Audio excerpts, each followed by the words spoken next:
Welcome to the Pastor's Podcast. It's you and me, Brian. Just the two of us. Just the two of this is. We can make it if we try. I feel like I'm used to having more people than this. Even when I sometimes will interview just a person, it's usually not just us. So I make you feel more lonely. I don't know. We were just the room is smaller with you in it, Brian. We were just having a conversation in our office, and we decided, let's go over to the next room and push record while we continue this conversation. That's what happened. And now here we are. And now here we are. Somehow the room is smaller. I'm leaning forward into the microphone instead of like leaning back. And I feel like that, I don't know. I always thought it was weird. You ever learn like listening skills? I think so. Like in school, or even like I don't know, maybe a Psych 101 class. You learn like listening skills, right? And listening skills are always like nodding and eye contact and leaning forward. And whenever I do those things, I feel really intimidating. Like leaning forward, like direct eye contact.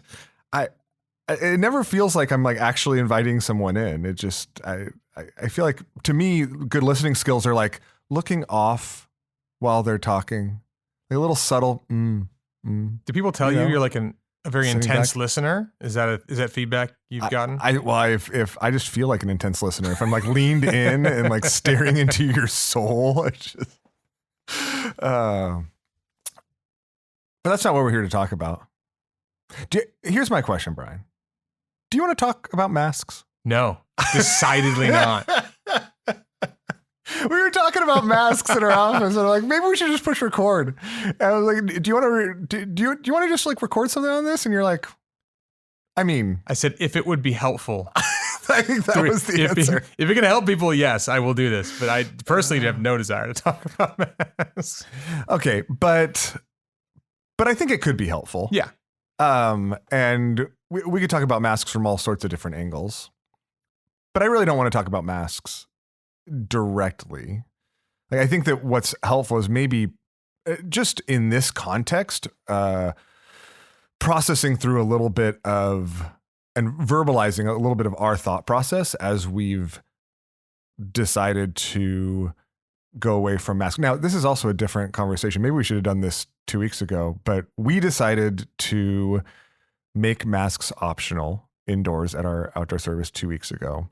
It was really only two indoor service. I'm sorry, at our indoor service.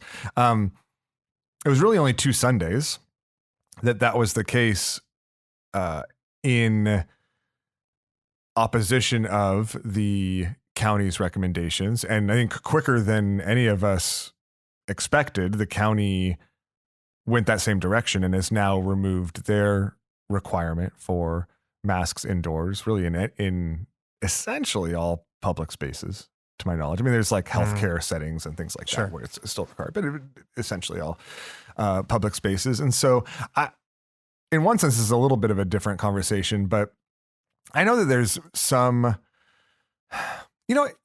here's the deal, actually.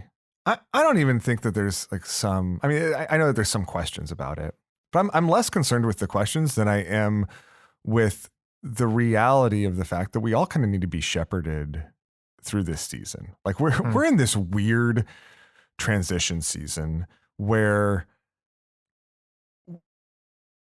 we're still trying to process everything that happened over the last couple of years. We're not even totally clear on what kind of impact it has had on us, let alone those around us. And now we're trying to make these decisions that I'm not sure even most of us even like want to make, right? Like it's almost like we're like, okay, we're just giving you the option of wearing a mask or not. And that option, like most of us don't even want that option. Yeah, I think that's right. Because it is so complicated and there's so many different dynamics going on. So as we've entered, let me just ask this, as we've entered into this kind of last couple of weeks of transition, both here at the church and now just in the county generally,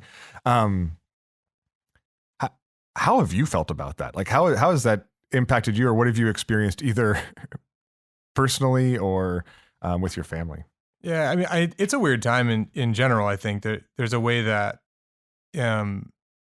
with the kind of responsibility we've had to make some of these decisions, part of the silver lining of that has been that we've had to think through this in a way that's kind of like dispassionate and like take a lot of different ideas and sides and thoughts into account, not just like scientifically or what's actually safe, but like pastorally, like how are people processing through this? And so what, in a weird way, like I feel like and we in some ways are ahead of the curve, the same way that someone who maybe works in healthcare or different places, like have had to think about this in a different way than most people.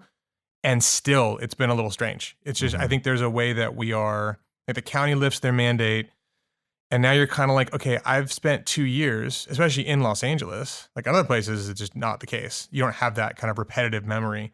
But in LA, I've spent 2 years putting on a mask going into a store, and there's like a liturgy to that. There's a way that forms you. It's not just something you do. It's something that by doing tells you something about the world that's kind of implicit and unspoken.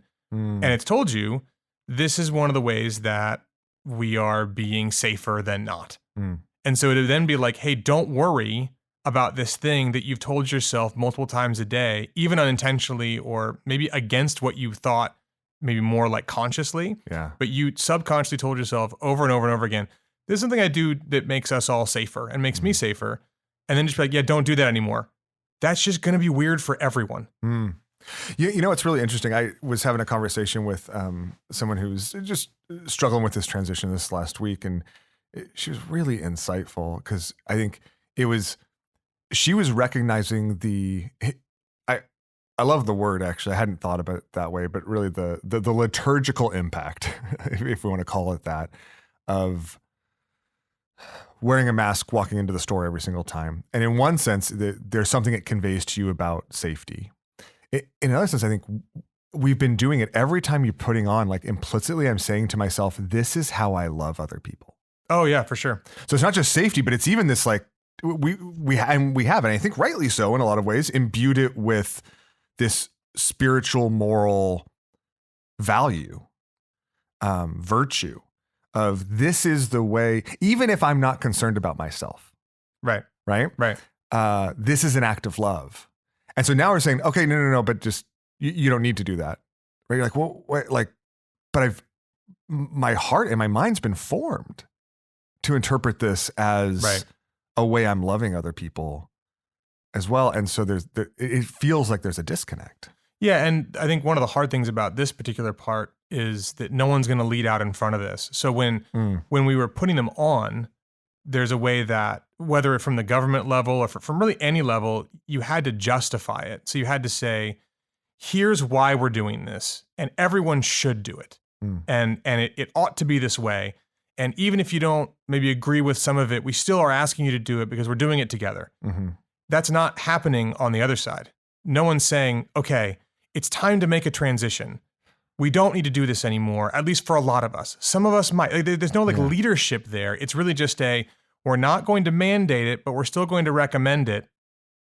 And then just silence. And so you're not being led. And so there was a way that even in the beginning, regardless of how you felt about the masks, there was a kind of a sense in LA that we were all doing this together, at least. It was sort of like, you know what, this is where we're at. We're listening to, the leadership in our government, and we're just going to kind of all join together in making this kind of inconvenient sacrifice, for the sake of others and for the sake of ourselves and so on and so forth. But there's none of that on the other side. Now it's just like, well, now we're not doing that together. We're not doing anything else together. We're just sort of maybe some people are going to take them off. Maybe it's just weird, like even social dynamic where it's like, okay, what are we doing now? And some people respond to that differently than others. Yeah. But there's just, I think that's one of the hard parts is it's not being replaced by anything positive. It's only being replaced by a negative. And that negative is like kind of a pulled punch where it's like, well, maybe we're still recommending it. But so there's just, the leadership isn't there the way it was in the beginning, even though that was maybe lackluster. And so you're just kind of left to yourself with no alternative vision for what all those things I was doing are supposed to look like now. And that's so interesting because I not only do we have this that in a sense lack of leadership, but we also have this like lack of clarity on the ways in which we're having a totally, we ought to be having a totally different conversation now that, number one, that we're dealing with Omicron, right? Which is a different in a whole host of different ways. I mean, you could talk about that, and it's not our specialty. And so, sure. But we're also talking about people that are, and particularly in our communities, by and large, vaxxed, boosted, right? Like we're, our kids have the opportunity to.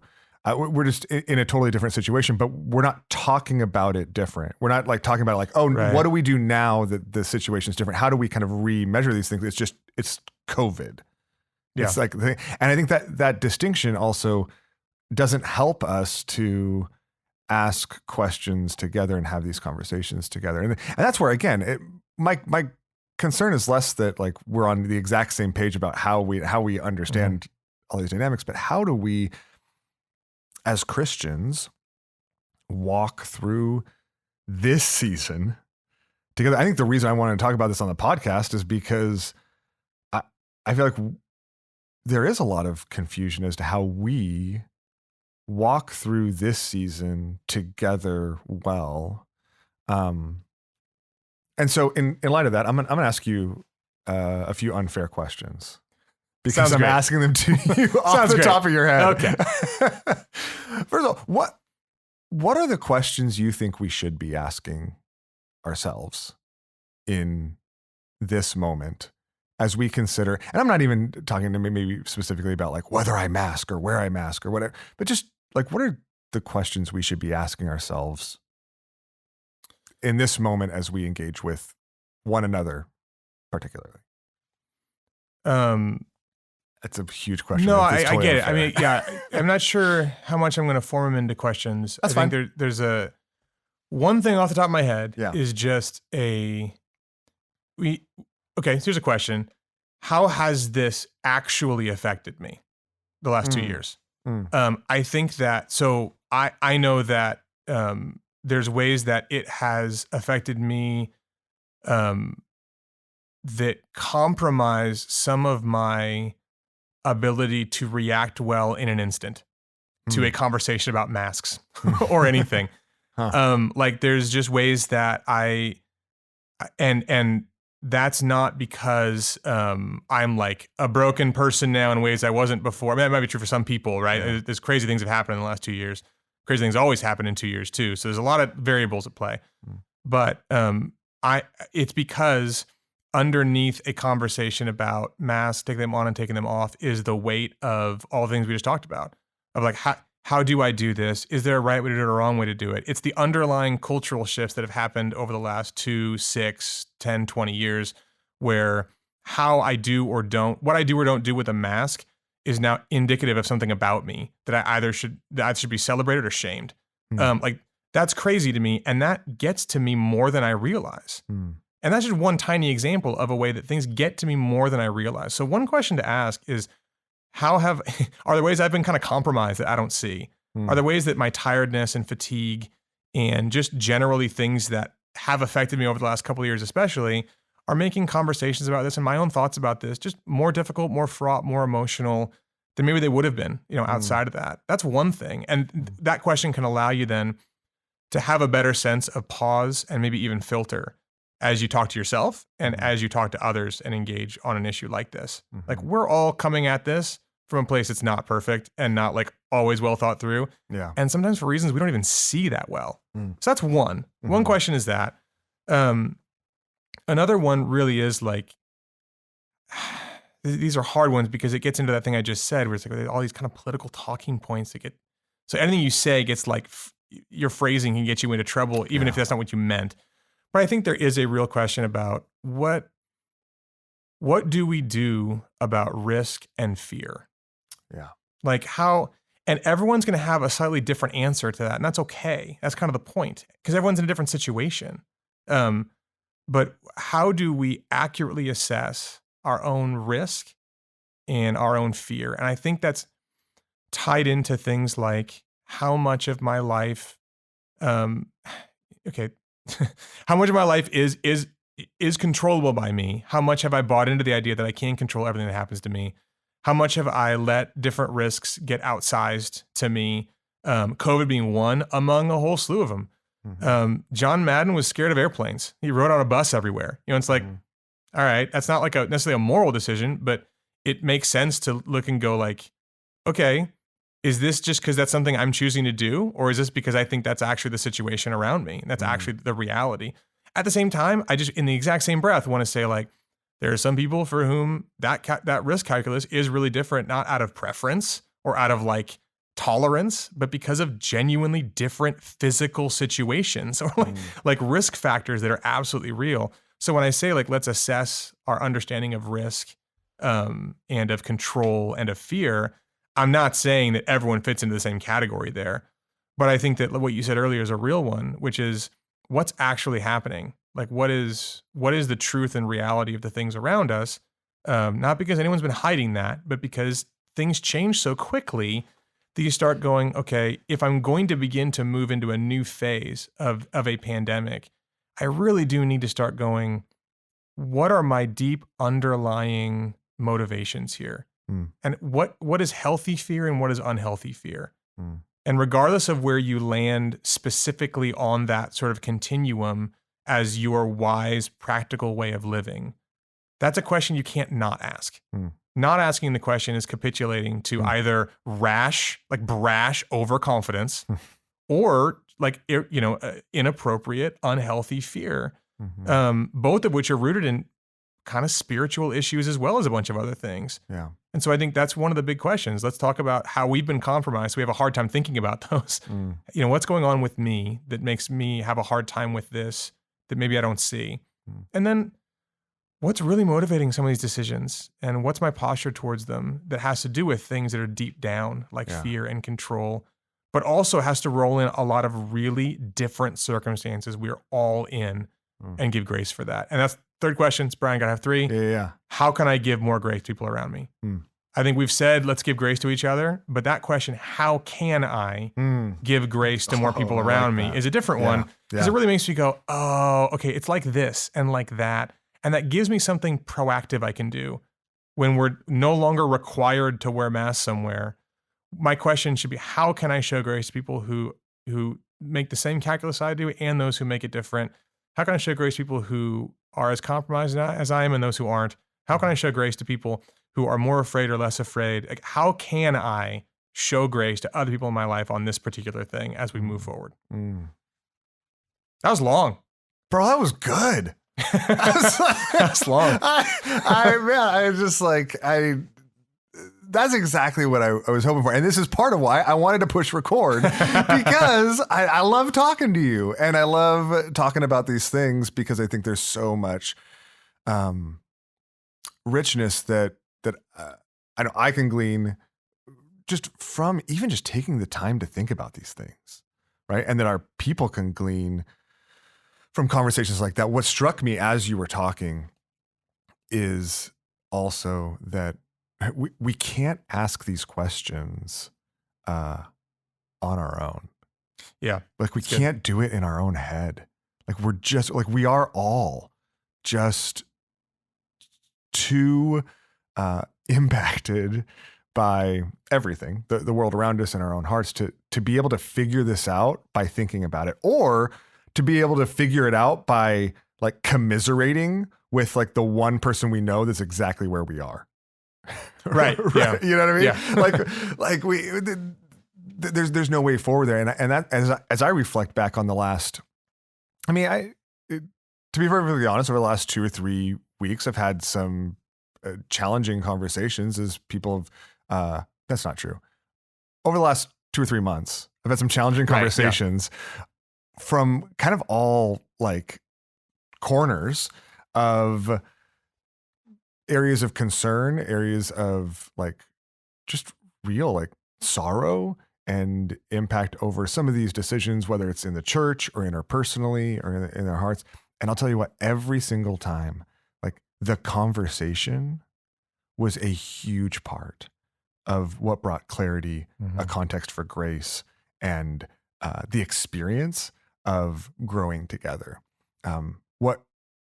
What really devolves things is when we ever stop like having these conversations with one another and kind of retreat into ourselves or into our corners and just kind of commiserate back. I can't believe those people, right, are doing that. Or I'm so disappointed that they've done it. Like the conversation gives us opportunity, and in particular, the conversation with people that think differently than you, with people that might make a different decision than you, provides a context for you both to be sharpened, for you both to grow, for that grace to be shown, and for us to it brings out all these things that you can't really do by just like sitting by yourself and trying to think about it, by reading Twitter or Facebook or whatever.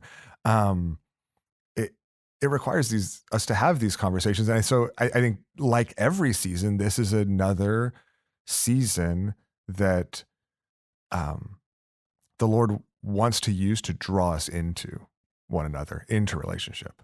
Yeah, I think that's right. What's interesting is I think the kind of conversation you're talking about, or at least the goal, is not. One of the reasons people are reticent about this is because they don't want to have another conversation about this study or that study or this, or Totally. I think that's fair. I think the kind of conversation you're talking about, which can those. Not bad, but those more superficial kind of conversations, kind of adjudicating science claims. Which is not what I'm talking about. You're right. Those can get to a really great place. And so in a weird way, like talking about a mask mandate can get you to a really deep place if you let it and if you steer it there. But I think having the goal in mind in the beginning is kind of important. That, one of the if masks, as an example, make you engage you emotionally in any way. And what's funny is I don't know really anyone for whom it doesn't right now at some level, right? Like not necessarily because you're a firebrand. You're just like, but your emotions are engaged. It's not just a dispassionate, let's do some math. Let's read some science journals. It really is like I find my emotions moving, and whether those emotions are moving for them or against them, whether you're tired of them or tired of people who are tired of them, if your emotions are engaged by masks, that means it's not about masks. I mean, it is, but it's not. Yeah. And the real conversation is what's under there. And as pastors, that's sort of our thing. I mean, like we're going to have an eye to that and try and bend things that way regardless, because that's what we do and what we care about is what's underneath the thing we're talking about that's really close to your heart and that touches your fears and your loves and what you're aiming for and what you're like moving away from, as quickly as you can internally and emotionally. And having those conversations is just really incredibly beneficial. When it's not like, okay, so should I wear a mask in this context or shouldn't I? It is recommended. How do we parse these things? What does the science say? And those can be helpful in their way. I really don't mean to I'm not looking to like get away from those entirely. Those can be great. But there's a way of saying, okay, maybe with someone who disagrees with you on those external things, it goes like, okay, what are you most afraid of? What am I most afraid of? What are we supposed to do with those fears? Because ultimately we're both fearing something. So now we're partners in this. Yeah. We might have different things or whatever, but now we're helping each other through. And that to me is a kind of opportunity that comes out of a season like this. Opportunity isn't like a silver lining. It's just something that is real and there. And that's that we've got something that really stirred up ourselves and our hearts and our loves and our fears and our desires. And maybe in different directions, but all of us got stirred up in some way, shape, or form, even the most dispassionate among us. Yeah. So what does God want to do with that? And that never involves you just going alone and journaling and coming out like fixed. That's not how that works. It involves you maybe journaling, maybe doing some introspection, but talking to other people about your loves and your fears and your angers and your hurts and your desires and your longings and how this intersected with those in ways that made you care a lot about a mask and what we were doing as a society with a mask, and talk it out and learn more about yourself and be able to be blessed by others. Like that is a unifying thing that can happen. So long as we're humble enough to go, now this isn't really about righteous indignation in any direction. This is actually about my fears and my loves. And I need help with those because I honestly cannot see myself well enough to have a good grasp on how those are directing themselves all the time. Yeah. Exactly. And that's where I think my hope is that this would be and even just this like brief podcast would be a conversation starter. I think that there's a lot of things that have happened, even just the last few weeks, that like tempt us to pull back instead of step in to those conversations. I think what an incredible opportunity this is to step into those conversations. Okay, let me ask you a couple other questions. Let me ask you another unfair question. You preached a few weeks ago on our heart for the disabled. Right. How is the decision to allow people to make their own decisions about masks in the churches? How is that not at odds or inconsistent with the sermon you preached? It's a fair question and a good question. I mean, someone who's helped me a lot thinking about the disability community has told me multiple times, not in exasperation, but in like sympathy, like, you have an impossible job.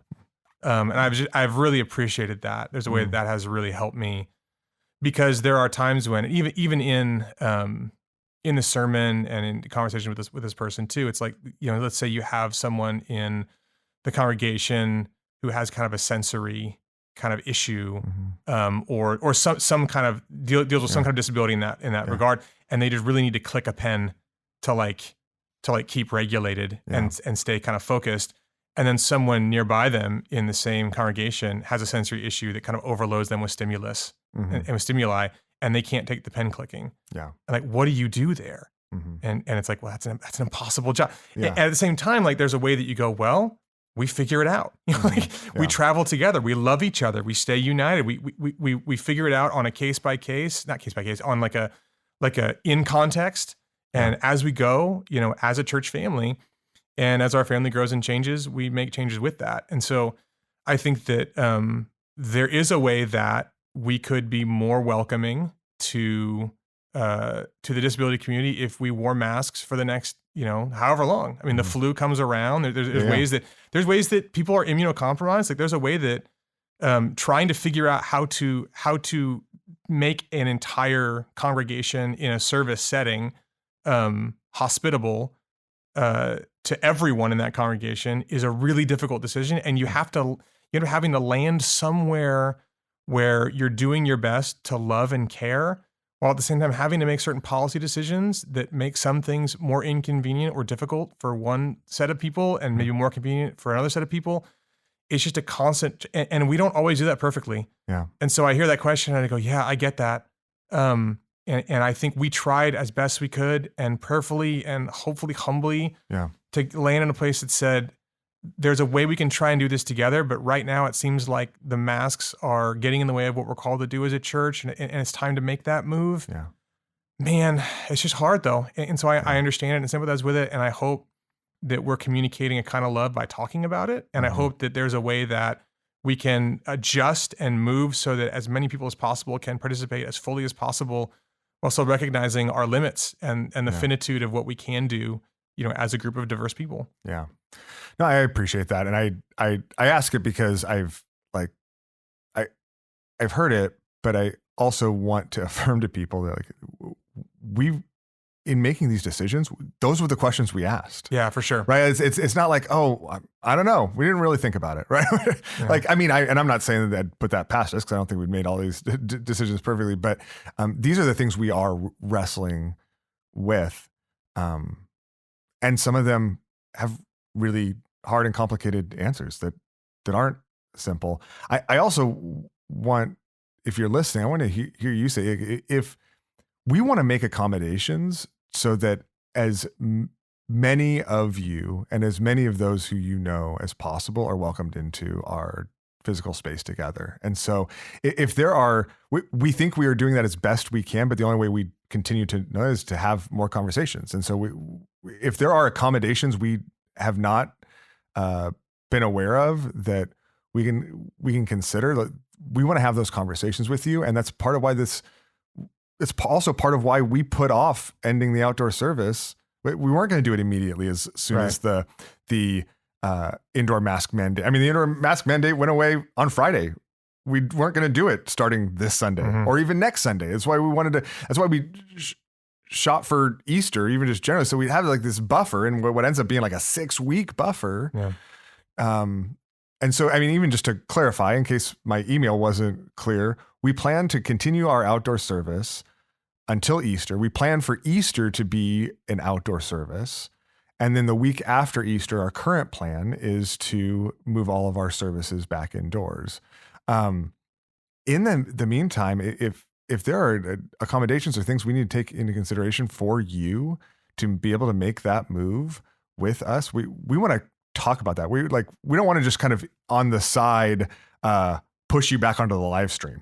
Sure. That is not our heart. We want to walk with you and think through both how we process this together, both kind of as an organization, as a church family, and as individuals as we consider the things that are going on in your life and the dynamics at work in each of our different situations. Yeah, I think we've learned that we need to be creative, and probably even more creative. And so within like finite resources and whatever, like, I mean, so there's always constraints, but like we want to be creative on those things. And I think you're right. That's a good point. That's probably worth like reiterating, or at least like I'm not a guy that loses sleep like about a lot of things. It's just not my way of like coping. Yeah.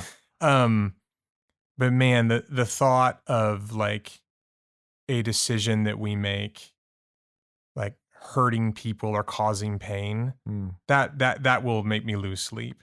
And that's what's made these last couple of years particularly hard. Mm-hmm. And just, it's just questions like that one. It's like, I think it's probably worth letting people know that like, I don't want to hurt anybody. Like and we just sit around and wrestle with that. And there's really no way to communicate that in an email or, so I can understand where it just seems like a policy change to a lot of people. Oh, here's the policy that's different now. And I'm not trying to justify our decisions that way as they tried their hardest, but we did try our hardest. Yeah. But I think it's probably worth knowing that we really do lose some sleep over this stuff. And we're constantly feeling like there's gotta be a way to do this better. I mean, we're just constantly trying to get creative to figure out how do you do this? Cause that's our biggest priority is our people, and all of them, not just some of them. And so we really feel this stuff, and hopefully that's coming across. I mean, doesn't mean every decision is going to be perfect. There's no way to get more creative, but I hope that comes across, even just a short podcast, how much that gets to us, and in a right way. I think it's right to feel that way. It's right to be like, man, I just want to make sure everyone can do this. And how do we do that? And it feels impossible sometimes. Let's try harder and let's do this. And it really is something that that's near and dear to our hearts, even in policy questions. Yeah.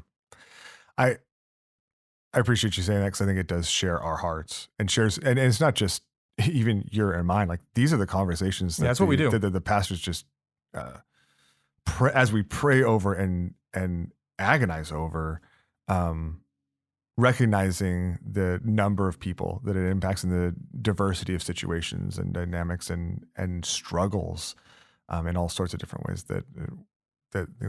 and there's a level of trust that we ask from you as we do that. We hope that you see that from us and in us, and we're thankful that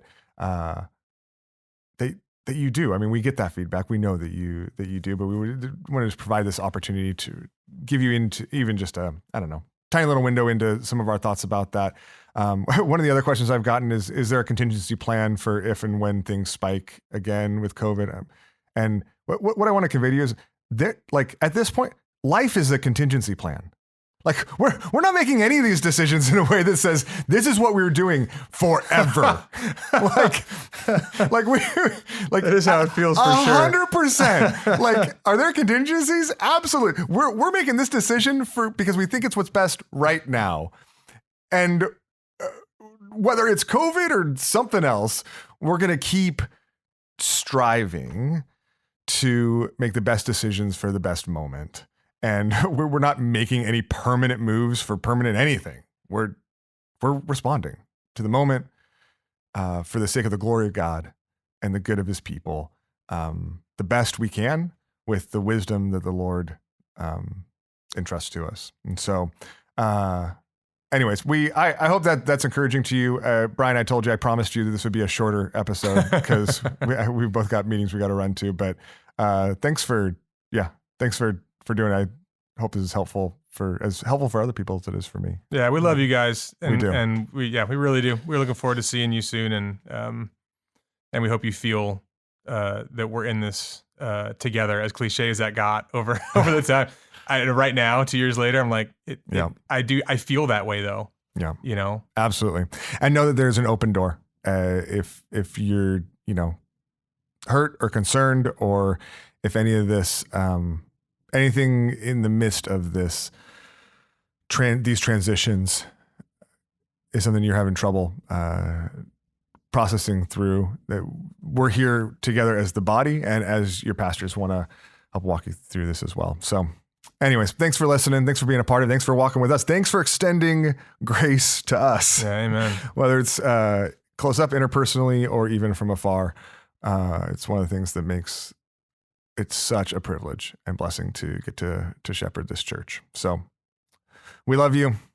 Thanks for being you. Thanks for following the Lord with us. And we'll see you on Sunday.